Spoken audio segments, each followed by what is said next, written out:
Banco.com. Banco Pichincha. En confianza. Aplican condiciones.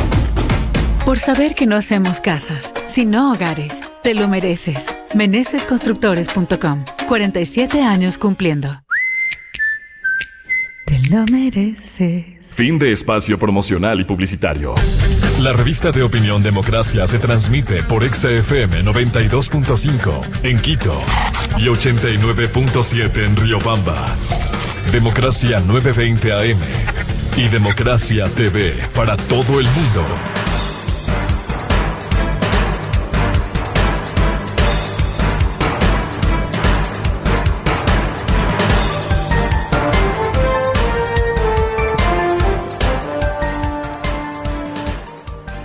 Siete 15 minutos en el territorio continental ecuatoriano, buscando la verdad en la revista de opinión Democracia.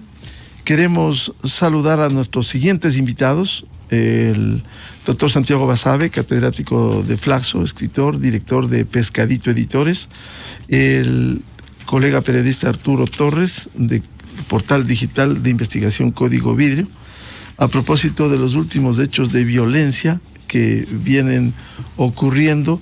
Vemos lo que ha sucedido en los últimos 2 días y que no ha sido sofocado totalmente en la cárcel de Cotopaxi. Este saldo negativo, los muertos, los presos, los heridos, y esta vinculación incluso con la delincuencia política que hoy está queriendo imponerse en el Ecuador. A propósito, leíamos un artículo de este lunes de Santiago Basabe que dice: corrupción y narcotráfico, nuestra cotidianidad. ¿Cómo enfrentar esta realidad?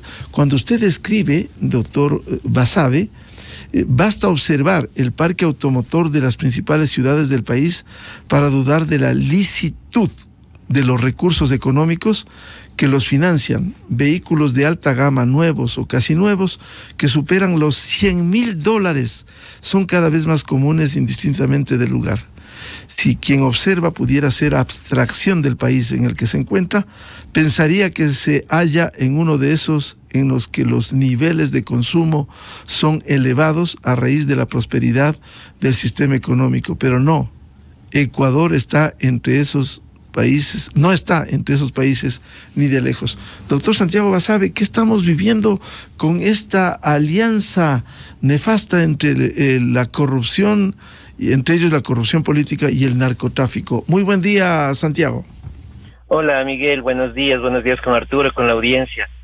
Sí, yo creo que efectivamente vivimos en un país paralelo, digámoslo así, ¿no? En el plano económico al que tú te referías y al que se refería esa columna de opinión. Basta salir a las calles y observar los vehículos de alta gama que circulan, ¿no? Vehículos que superan los $100,000. Y evidentemente habrá algunos de esos bienes suntuarios, y digo los vehículos, uno de los tantísimos negocios. Y evidentemente habrá vehículos de esos que corresponden a personas que tienen una buena trayectoria económica, que tienen prosperidad, y si es que es lícita, en buena hora, ¿no? En buena hora para el país, porque eso genera progreso en general. Pero en buena parte de los casos corresponden a personas que estuvieron un par de años en el servicio público, que fueron un par de años funcionarios, que fueron un par de años en mandos medios de los ministerios, de viceministros en el mejor de los casos. Entonces ahí es cuando tú te pones a pensar, ¿cómo es posible que una persona que gana, por poner un número, $3,000 al mes, tengo un vehículo de $180,000, una casa que supera el $500,000? No es comprensible abiertamente. Lo mismo en caso de jueces o fiscales. O sea, hay que ir a observar los vehículos en los que se mueve un fiscal o un juez y las dudas empiezan a saltar. No hay que hacer un análisis demasiado fino. Y me parece que eso en buena medida corresponde a cómo se materializa la corrupción, el desfalco de los recursos del Estado, por un lado, y en otros casos, que es igual de grave, cómo se lava el dinero que proviene del narcotráfico. Esa es una realidad que todo el mundo la conoce en el país, que difícilmente alguien la pueda desconocer, salvo los propios corruptos, desde luego, y los que están en negocios de ese orden. pero que desafortunadamente no tiene una respuesta estatal desde ninguna instancia, ni del Poder Judicial, tampoco de esta unidad de la UAFE, que no sé qué es efectivamente lo que hace en realidad, pero el hecho cierto es que día a día el país observa estos nuevos millonarios, ilícitamente adquiridas las fortunas, desde luego, porque los que tienen recursos económicos bien habido por trabajo en buena hora por ellos y por el país. Y eso lleva a que la sociedad en general se vaya descomponiendo cada día más, que la gente observe la injusticia al salir de su casa, que mientras en vastos sectores del país todavía no hay servicios básicos, existan nuevos ricos que se jactan además, porque ese es un punto adicional, ¿no? No se esconde la plata robada, no se la esconde, no se la trata de disimular al menos, es jactarse de eso socialmente, con vehículos que he citado, pero hay muchos otros espacios, de las grandes cadenas hoteleras, por ejemplo. En un país donde no hay un turismo VIP de primer nivel, ¿cómo justificas tantos hoteles de lujo? ¿Cómo justificas tantos restaurantes de lujo? Tantos negocios que se mantienen abiertos a pesar de tener muy poca clientela o nula clientela. Los nombres le vienen a la cabeza enseguida a toda la audiencia, no es ni siquiera necesario decirlos. Entonces, ahí pasa algo. Hay algo raro, hay algo extraño, y una de las salidas es efectivamente la vinculación del lavado de activos ilícitamente adquiridos. Doctor Basabe, ¿por qué pasa esto? ¿Permisividad del Estado? ¿Falta de funcionamiento de los organismos de control? Porque precisamente por estos niveles de impunidad siguen, como usted señala en su artículo, siguen orondos como que aquí no pasara nada. ¿De dónde sale tanto dinero, doctor Basabe? Bueno, una fuente es la corrupción pública, ¿no? O sea, el país está permeado por niveles enormes de corrupción. El funcionario público, no todos evidentemente, llega a un espacio de poder para beneficiarse económicamente.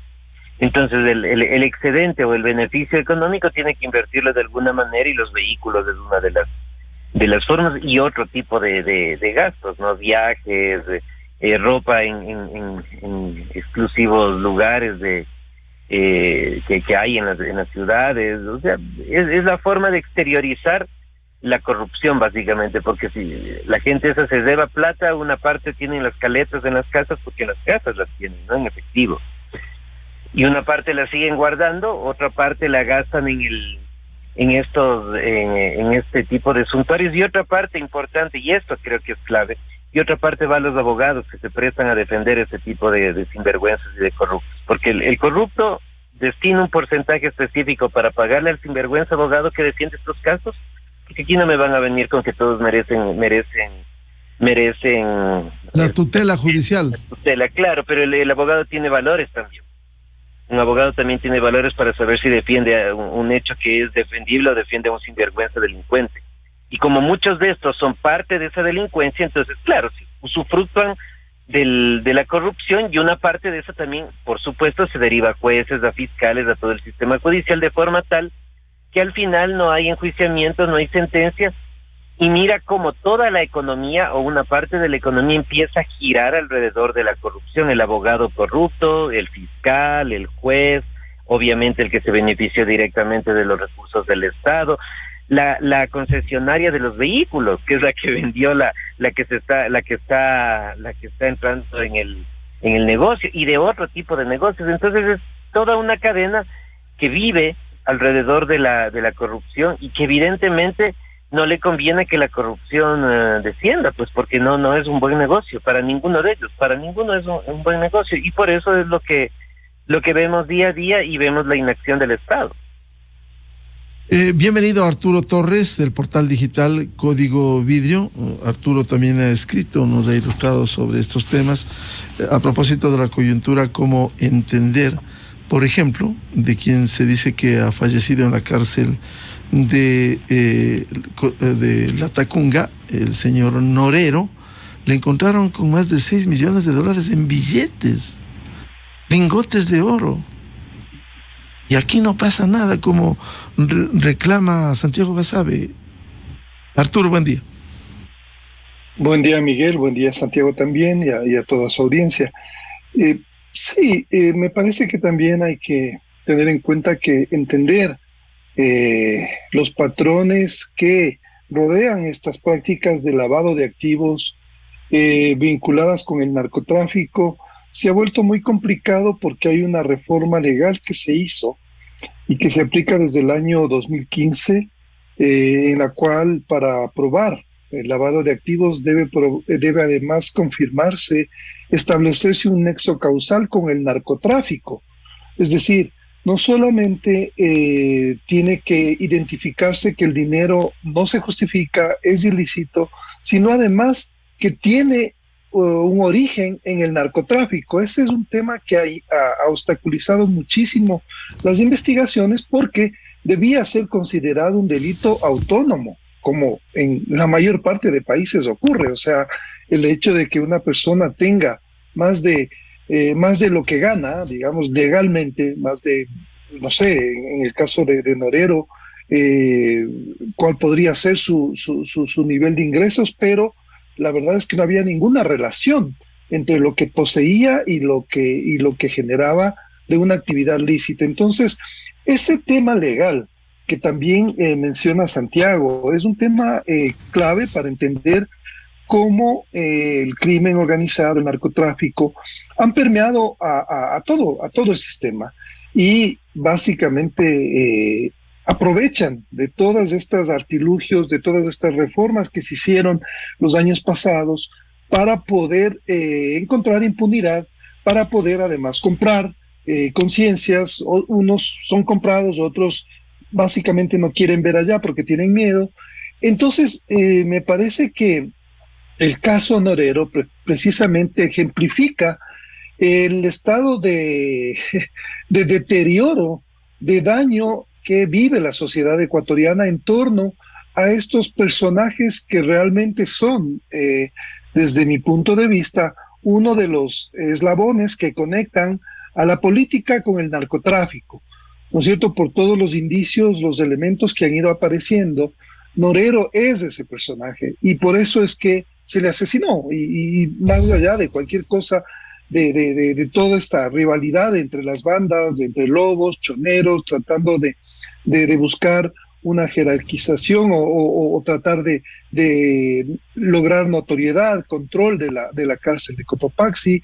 Creo que el tema de fondo tiene que ver mucho con un Estado que retrocede, un Estado que no tiene las herramientas suficientes de comprensión, de información, para poder abordar simultáneamente algunas de las aristas que básicamente están demoliendo el Estado. O sea, estamos realmente, no sé en qué etapa ya de un narcoestado, pero es elocuente la forma en que los organismos de control básicamente no actúan en función de la necesidad que requiere la sociedad ecuatoriana en el tema del lavado. Yo también agrego una cosa, lo que mencionaba Santiago, sobre todas estas actividades y estos negocios que crecen como hongos por todos lados, el de las cooperativas, por ejemplo. Hay cooperativas aquí en este país que tienen mucho más capital que los bancos, tienen muchas más inversiones que los bancos. El sector del cooperativismo ha crecido de una manera exponencial estos últimos 10 años. Y ese tema, nadie, absolutamente ningún representante del gobierno, de las autoridades del control, menciona nada, ¿no es cierto? ¿Por qué? Hay tantas distorsiones en el sector del cooperativismo que llama mucho la atención que no se haya profundizado en investigaciones para entender de dónde viene el dinero que les permite a las cooperativas tener estos crecimientos. O sea, no me refiero a todas, tampoco, no quiero generalizar. Otro campo que debería investigarse, y lastimosamente de nuevo la ley nos tiene atados de brazos, o les tiene atados de brazos a las autoridades y también al periodismo, porque no hay cómo auditar ciertas cuentas de los equipos de fútbol, por ejemplo. ¿Cómo se hacen los pases? Sabemos que el esquema en otros países es conocido, se lava dinero a través de equipos de fútbol, de cooperativas, de todos estos, las pirámides, por ejemplo, lo que vivimos con Don Nasa, ese giro de negocio de cientos de millones de dólares. ¿Qué ha pasado con ese caso? O sea, lo increíble es que la fiscalía dejó el proceso porque ya murió Don Nasa, pero hay un caso que tiene que ser investigado, unas estructuras que están detrás de Don Nasa. Entonces, estos casos básicamente ejemplifican no solamente el nivel de penetración del crimen organizado a través de sus diferentes manifestaciones, sino sobre todo un Estado que no está haciendo su trabajo, un gobierno que no está poniendo énfasis en áreas claves para identificar y para cortarle el oxígeno a estas organizaciones criminales. El oxígeno es el tema económico, es el financiamiento, son los recursos, ahí son las estructuras, ahí es donde debe estar apuntada la estrategia del gobierno para un poco ir cortando todo esto, porque además me refiero a lo que acaba de ocurrir en Cotopaxi, en el centro penitenciario. ¿Cómo es que no se ha logrado entender el financiamiento que tienen las organizaciones para adquirir todo tipo de armamento que no tiene la policía, que no tiene el ejército? Es un armamento muy sofisticado, tienen municiones, tienen explosivos, tienen drones. ¿Cómo no se ha hecho una trazabilidad de todo este negocio para cortar estas líneas de abastecimiento? ¿Por qué no hay un seguimiento a nivel financiero? Han pasado ya cerca de 2 años de este fenómeno, Miguel, en este gobierno. ¿Y por qué no se ha articulado ya un tema o una investigación que realmente nos revele esta dimensión del gran negocio económico y cortar esas líneas de financiamiento para estas organizaciones criminales? Santiago Basabe, ¿cómo enfrentar este problema complejo y difícil? ¿Qué debiera hacerse desde el Estado? Bien reflexiona en su artículo en Primicias. Dice, el común de los marchantes sabe bien que si inicia un negocio y no vende, pronto quiebra. El común de los marchantes sabe bien que quienes no quiebran, a pesar de no tener un diferencial positivo en cuanto a ingresos, son los que en realidad se dedican a la lucrativa actividad de la lavandería. Pero esto resbala, pasa. ¿Cómo enfrentar esto, Santiago? Bueno, yo creo que hay varias aristas ahí, ¿no? Una de ellas, por ejemplo, es el acceso a la política, para los negocios ilícitos del narcotráfico, la corrupción en términos generales. La puerta de acceso a blanquear sus recursos o intentar hacerlos es la política, porque en la política se maneja el poder y tú con el poder puedes hacer el bien público y puedes hacer el mal también, evidentemente. Entonces, ahí yo creo que es uno de los espacios donde se puede trabajar. Tratar de disminuir la posibilidad de que gente vinculada a este tipo de actividades ingrese a la política. Pero desafortunadamente, y en esto también es una cuestión legal, como bien decía Arturo, tú tienes un código de la democracia que da las mayores facilidades para que este tipo de personas y de negocios ingresen a la política. El código de la democracia del Ecuador no solo atenta contra la representatividad política, sino que es un espacio fértil, absolutamente fértil para que este tipo de negocios puedan penetrar, por varias razones. En el Ecuador, por ejemplo, y esto que digo es una cosa que es impensable, pero aquí pasa. Tú no necesitas ser afiliado a un partido político para ser candidato por ese partido político. Esa es una cuestión de sentido común. Acá tú no necesitas tener una trayectoria, por tanto, dentro del partido político. Hay partidos y movimientos políticos excesivos. Para tener un partido o un movimiento no se necesita tener afiliados. Basta con tener simpatizantes o adherentes, que pueden ser adherentes a muchísimos partidos. Entonces, claro, ¿eso qué configura? Un sistema político endeble, donde en muchísimos de los casos estas agrupaciones políticas venden las candidaturas, porque así nomás es. Hay que pagar para ser candidato a alcalde, a concejal, a asambleísta, a presidente de la República. Y quien puede pagar esas candidaturas en general es gente cuyos recursos no vienen precisamente de lo de lo lícito. Entonces, ahí yo creo que hay un trabajo enorme, no, insisto, no para eliminar el acceso de este tipo de recursos a través de la política, pero sí para restringirlo de alguna manera con reformas básicas. Por ejemplo, el hecho de establecer que tú para ser candidato necesites tener un periodo previo de afiliación al partido por el que vayas a ser candidato, 1 o 2 años al menos. Entonces, eso en alguna medida puede ayudar a resolver el problema. Pero lo más grave de todo esto, Miguel, Arturo y la audiencia, lo más grave es que no existe una sola organización política en este país, la del gobierno incluida, que ponga este tema en discusión en el punto del debate. Ninguna, ni una sola. Entonces eso a la ciudadano común y corriente como nosotros, ¿qué nos hace pensar? Que ellos están felices conviviendo en ese tipo de sistema, que ellos son parte de ese sistema político que tiene muchos desequilibrios en términos de representación y que facilita el acceso de gente vinculada a negocios ilícitos. Y ahí yo creo que hay un problema muy grave, un problema estructural, porque de ellos depende evidentemente que el Código de la Democracia pueda ser modificado. ¿Qué bien hubiera hecho el gobierno, por ejemplo, en establecer algunas reformas al Código de la Democracia en esta consulta popular? Eso le hubiera ganado muchísimos adeptos, muchísimos votos de la ciudadanía, incluso de los que están en contra del quehacer del gobierno, pero que están en favor de tener un país medianamente organizado. Pero desafortunadamente este gobierno, como los otros, puso cuestiones en algunos casos inconstitucionales, en otros casos intrascendentes dentro de la consulta popular, y vamos a un proceso electoral ahora, en unos meses, la seccional y luego la de legisladores seguramente, con las mismas reglas electorales que permiten que cualquier persona pueda ser candidato sin ningún tipo de pertenencia, y basta tener recursos económicos, muchos recursos económicos, y eso evidentemente a la gente que puede tener un interés genuino en aportar al país le ahuyenta, le aísla de la vida política. Si a ti te piden, para poner un caso nada más y cerrar, $200,000 para ser candidato a concejal de Quito, porque más o menos ese es el valor que se pide, una persona que vive de su profesión, de su oficio, no puede pagar nomás. No puede pagar, porque ese dinero ni siquiera lo puede recuperar con el sueldo de los 4 años como concejal. Entonces, ¿a quién se le abre la puerta, directa o indirectamente? No sé si intencionada o inintencionadamente.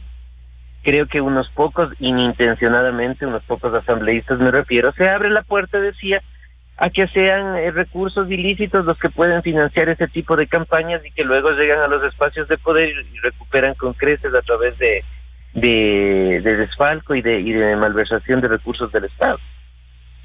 Arturo Torres, ¿cómo enfrentar este problema y casi una impotencia frente al enriquecimiento ilícito, esta casi alianza entre la delincuencia política, el crimen organizado, que se ha evidenciado claramente, incluso con fotografías como difundiera Fernando Villavicencio, el caso de la piscina de Miami, y que hoy le lleva seguramente a la suspensión de 90 días por quien apareció en la fotografía, y hasta le quitaron la visa para ir a Estados Unidos vinculado al correísmo.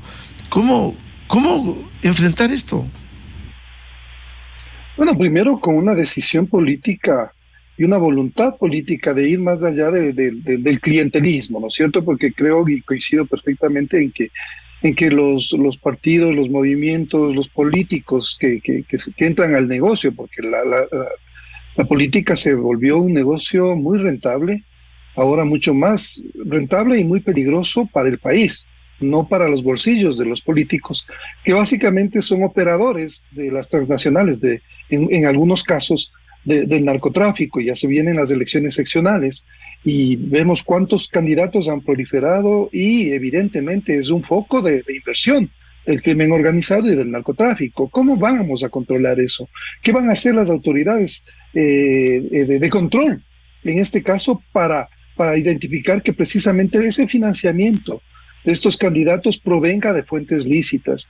También yo quería mencionar respecto a las reformas que me parece importante, el tema de cómo, por ejemplo, ¿por qué en el Código de la Democracia no se incluyó una restricción para que los candidatos que ya han sido llamados a juicio no puedan participar en unas elecciones. Ahora tenemos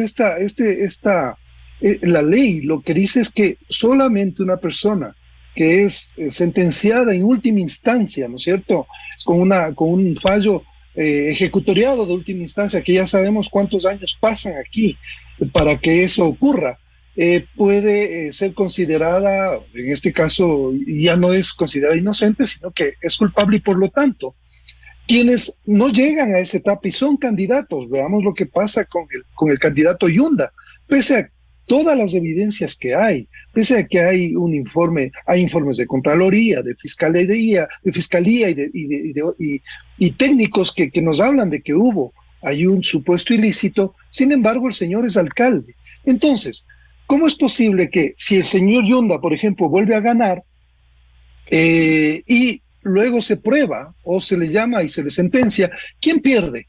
Pierde la ciudad, porque nuevamente entramos en una crisis, porque estas cosas se dejaron básicamente pasar y no se han hecho reformas oportunas, porque yo creo que esto es como de sentido común.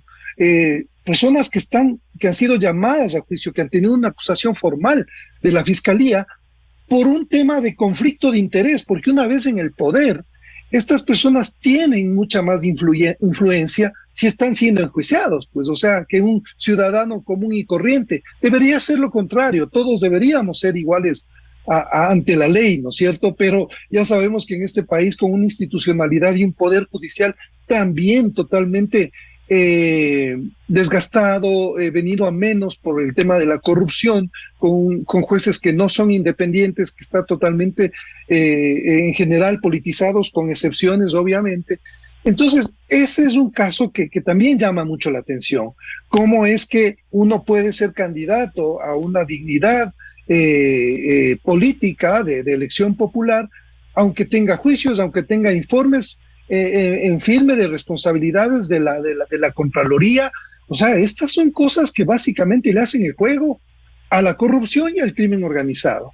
Si es que esta estructura, este andamiaje que se ha montado desde la política, porque los políticos son los que implementaron todas estas reformas del Código de la Democracia y toda la legislación y el andamiaje que tenemos a nivel de la superestructura legal, ellos evidentemente, y ahí coincido plenamente con Santiago, no van a querer hacerlo. Miguel, esto es lo triste, esta es la tragedia de este país, que estamos siendo gobernados por clanes políticos. No hay un proyecto de país. Los partidos y los movimientos en general no están pensando en el país, están pensando clientelarmente en mantenerse y, claro, no ser controlados, jugar sin reglas, básicamente, o jugar con reglas acomodadas a sus intereses. Esto creo que es un tema medular. Si es que eso no se corrige, Miguel, no tenemos una salida viable a esta situación que básicamente es aprovechada por estas transnacionales. Por eso es que los últimos años se han asentado aquí, por ejemplo, de una manera puntual, los albaneses, porque ven que el sistema judicial es totalmente permeable, todos son corrompibles, en general la mayoría. Si no son corrompibles, también son coercionados por miedo, ¿no es cierto? Porque hay una investigación de sus familias, entonces los jueces son acorralados, los fiscales también entran en este círculo vicioso. Estamos frente a un callejón sin salida, Miguel, desde mi punto de vista. Además, con estos dos ingredientes, falta de voluntad política, ¿por qué no se incluyeron esa reflexión? Topaba muy bien Santiago ayer, ¿por qué este tipo de cosas no se incluyen en la consulta popular? ¿Por qué no se incluyen? Porque hay intereses políticos también, que quieren mantener ese status quo que beneficia a todos los que entran en el negocio, ¿no es cierto?, en la mordida de la política. Y esta es la tragedia de este país, Miguel. Arturo, lastimosamente hay una impotencia. El único camino es la consulta popular, porque quienes están llamados a hacer las reformas legales es la Asamblea Nacional.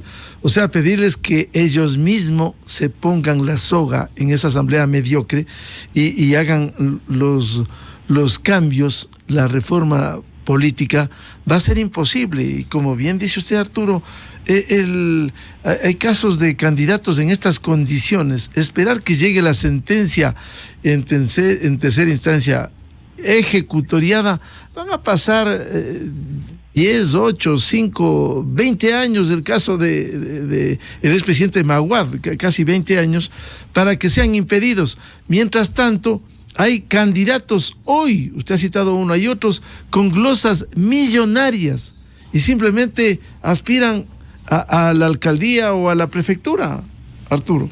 Así es, o están enjuiciados por narcotráfico, Miguel. Hay candidatos en Manabí que están enjuiciados por narcotráfico y han estado antes involucrados y sentenciados por narcotráfico, Miguel. O sea, así de grave es el problema, que de nuevo la columna vertebral de lo que estamos viviendo tiene que ver con las elecciones. Ahí empieza y termina y se abre y se cierra el círculo que está controlado por el crimen organizado. Ellos aprovechan todo eso porque además tienen una maquinaria impresionante de gente que está siempre replanteándose las cosas, está trabajando todo el tiempo y supera altamente las posibilidades de un Estado tan débil como el Estado ecuatoriano, que siempre está retrasado en tratar de identificar. Estamos lastimosamente por todas las crisis simultáneas que vive el gobierno, porque estamos en un ciclo permanente de crisis desde que ha llegado, generado por otros movimientos políticos que no le dan oxígeno ni gobernabilidad. Ahí yo no descarto tejido con organizaciones del crimen organizado, ¿no es cierto?, para generar crisis a diferente nivel. Por eso es que me parece que si lo primero y lo más importante creo que es una sociedad informada que esté consciente del peligro que ya está carcomiendo a este país, y lo segundo es emprender reformas que permitan hacer los cambios que le cierren de alguna forma el paso al crimen organizado, al narcotráfico, y que de alguna forma se trate de equilibrar esto porque evidentemente el narcotráfico llegó para quedarse, no aquí, en el mundo, Miguel, y la forma en que se está enfrentando a las transnacionales del narcotráfico es siempre un enfoque punitivo, ¿no es cierto?, que básicamente lo que hace es alentar todo este tema de más armamentos, y en eso la policía está desbordada porque enfrenta unas capacidades de estos grupos que tienen poder porque tienen muchos recursos económicos que pueden permear con corrupción a las organizaciones del sistema judicial, de la fiscalía, de los gobiernos locales. La dimensión de los gobiernos locales es algo que todavía está por conocerse, pero yo me imagino que ahí hay un sinnúmero de problemas de contaminación del narcotráfico. El caso Norero también ejemplifica eso. Ya vimos que él ganó, tiene por lo menos 2 contratos con la alcaldía de Manta, ¿no es cierto?, porque básicamente recibió esos contratos porque no tenían que pagarle. Él aceptaba las condiciones de pago que la alcaldía le dé. Entonces eso también tiene que ver con un entorno post pandemia en el cual los municipios, los gobiernos locales quieren mostrar obra precisamente para ser reelectos y que se vuelven dependientes de estos dineros del narcotráfico. Entonces, el tema de la penetración del narcotráfico a todo nivel en este país, estamos solamente, yo creo que viendo las primeras etapas, pero hay otras que todavía no se han develado, Miguel, y esperemos que desde los medios, desde la gente que hace opinión, desde la academia, desde los debates, podamos involucrar a la comunidad en este tema que es vital, que es el tema que más afecta en este momento al país.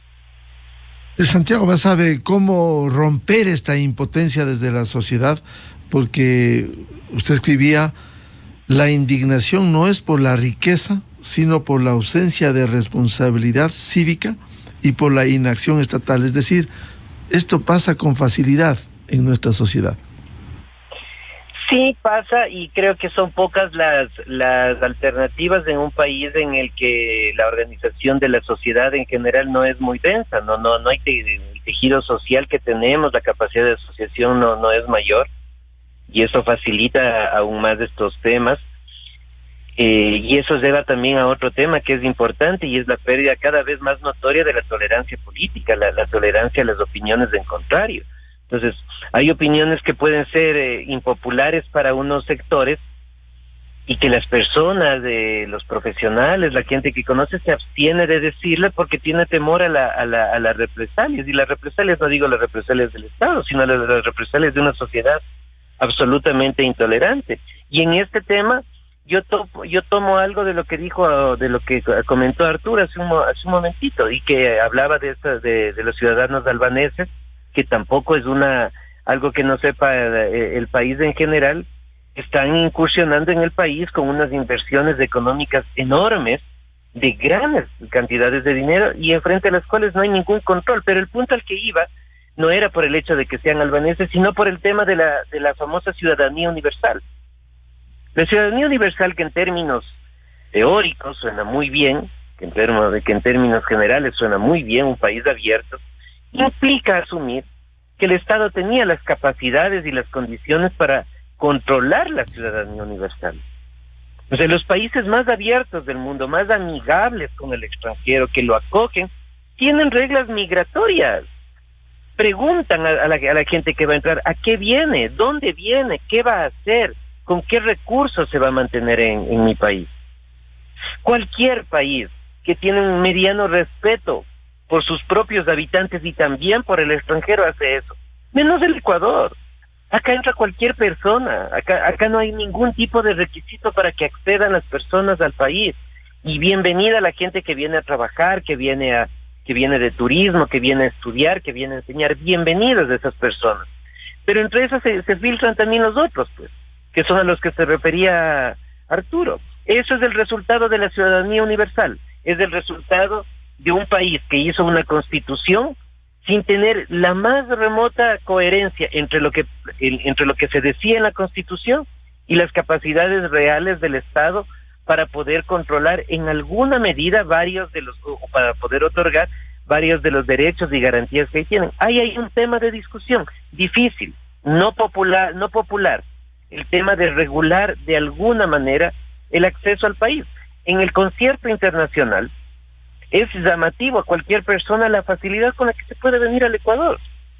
Eso no puede ser. Entonces, si tenemos por el lado de la política una puerta abiertísima al tema de los negocios ilícitos, tenemos la posibilidad, la puerta abierta en el amplísimo sentido de la palabra, a una migración, la buena, pero también de la otra, y la otra aprovecha de estos países donde no hay ningún tipo de control como es este. Entonces es bien complicado pues que se pueda controlar la corrupción en general y el narcotráfico en particular. Y en este caso de la ciudadanía universal, yo creo que es más complicado aún porque tiene estatus constitucional. Entonces el país atraviesa realmente una crisis profunda, donde el tema de la corrupción, del narcotráfico, son las consecuencias de malas decisiones políticas, y revertirlas, como decía Arturo, como decías tú también, y como conoce la gente, no le interesa a nadie, gobierno incluido, porque el gobierno tuvo la oportunidad de hacer reformas importantes, no todas desde luego, pero tuvo la oportunidad de hacer reformas al menos en el plano del sistema político, de la representación de los partidos, y no lo hicieron, y dejaron pasar la posibilidad. Entonces, claro, un ciudadano común y corriente piensa, y con razones, que el gobierno también es parte, y el partido de gobierno también es parte de todo este juego en el que todos están conviviendo alrededor de estos temas, todos se sienten bien, porque son políticos irresponsables, en su gran mayoría, porque son políticos que lo que buscan es hacer negocios personales, o a nombre de otro tipo de organizaciones, y ahí las cosas están como están, y la posibilidad de cambio realmente es complicada. Doctor Santiago Basabe, si es que aquí no hay una reforma política, si aquí no se controla con mayor rigurosidad el acceso al país, usted ve difícil que este panorama cambie y el Estado pueda asumir el papel que debiera hacerlo en el Ecuador frente al crimen organizado, la delincuencia política? Pero por supuesto, Miguel, en la entrevista que tú diste hace unos minutos con el doctor Pérez, decían, ¿a qué vamos a llegar? Hemos tocado fondo en la Asamblea, pensaban ustedes en la Asamblea, y mi opinión es que no hemos tocado fondo, se puede llegar aún más abajo, y la próxima Asamblea tenga seguridad, Miguel, y a la audiencia, que va a ser mucho peor que la Asamblea de ahora, porque la corrupción en general, el narcotráfico en particular, va a seguir penetrando dentro de la Asamblea Nacional, y vamos a tener peores legisladores en términos de formación y mejores legisladores en términos de proteger sus intereses personales y los intereses de las organizaciones a las que representan. Entonces, no es que hemos tocado fondo, hay un fondo que está bastante más abajo y que mientras no existan estas reformas, ahí vamos a estar. Solo por poner un caso, ya vamos a ver cómo es la próxima conformación del Consejo Municipal de Quito, por ejemplo. Si ahora decimos que hay desgobierno, que hay ausencia de mayorías, que hay muchos bloques, en unos pocos meses, ni siquiera un año, sino unos pocos meses, ya vamos a ver cómo se puede operar aún peor. En alguna medida, evidentemente, por responsabilidad de los actores políticos, desde luego, pero en buena medida también porque las reglas electorales facilitan y permiten y viabilizan que este tipo de comportamientos se den en el país. Arturo Torres, si aquí no se emprende esta reforma necesaria en medio de la debilidad del Estado ecuatoriano, va a resultar difícil estos próximos días, años, en estas condiciones de violencia y corrupción. Sí, evidente, Miguel, todo apunta hacia allá. Lastimosamente no hay nada que nos hable de que las cosas van a cambiar, más allá de los esfuerzos que sí se hace de ciertos, porque tampoco quiero generalizar, hay esfuerzos del gobierno, pero hay esfuerzos también desordenados que no están acoplados adecuadamente a una estrategia de mediano y largo plazo, porque tenemos la fatalidad, como decía, de un gobierno que está de alguna forma tratando de sobrevivir en medio de crisis que además generan un estrés permanente en la comunidad, en la sociedad, que no alcanza a tener como un espacio de equilibrio como para poder tener un momento de salir adelante, de encontrar creatividad, de emprender en nuevas cosas, de ir más allá. Vemos la cantidad de gente que se está yendo del país precisamente porque no ve un norte, no hay nada en el panorama que nos diga que este es un país que nos da las garantías, ni siquiera para el día de mañana o hoy mismo, que en la calle no nos asalten o no maten a un familiar. O sea, así ha llegado la incertidumbre y a ese nivel hemos caído en el país. Entonces creo que lo primero, yo creo que un optimista es un pesimista bien informado, ¿no es cierto? O un pesimista es un optimista bien informado. En ese sentido, creo que más allá del diagnóstico, el gobierno, las organizaciones de la sociedad civil deben amalgamar, la academia. O sea, lastimosamente no veo un puente que debería ser el gobierno para encontrar una estrategia y aliados, ¿no es cierto?, que nos permitan tener claro cuáles son las amenazas y a quién debemos combatir y cuál es el proyecto hacia dónde queremos llegar con el país, más allá de metas económicas que aparecen como descoyuntadas sin que se resuelvan los problemas de fondo que son sociales, que tienen que ver con el desempleo, con la exclusión, con la pobreza extrema. Esa es de alguna forma, y claro, la discusión sobre eso ha sido de décadas, hasta de cientos de años.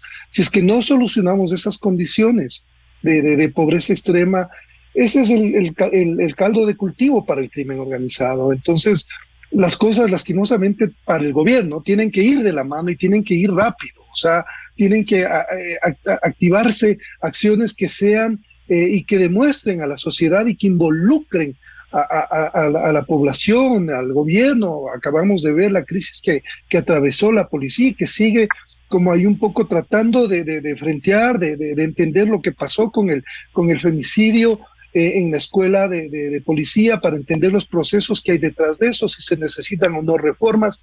Pero es el reto del gobierno, que por eso se le eligió al presidente Lasso. O sea, yo confío en que todas estas cosas que están ocurriendo sirvan al gobierno como para fijar una verdadera hoja de ruta que pueda darnos algún resultado de fondo, y también en lo inmediato dar respuestas a la gente frente al tema de la inseguridad, que creo que es algo urgente. Arturo, daría la impresión de que estamos perdiendo esta guerra contra la corrupción, la delincuencia política, el crimen organizado. Pues yo no sé si es que hay una guerra en el sentido de...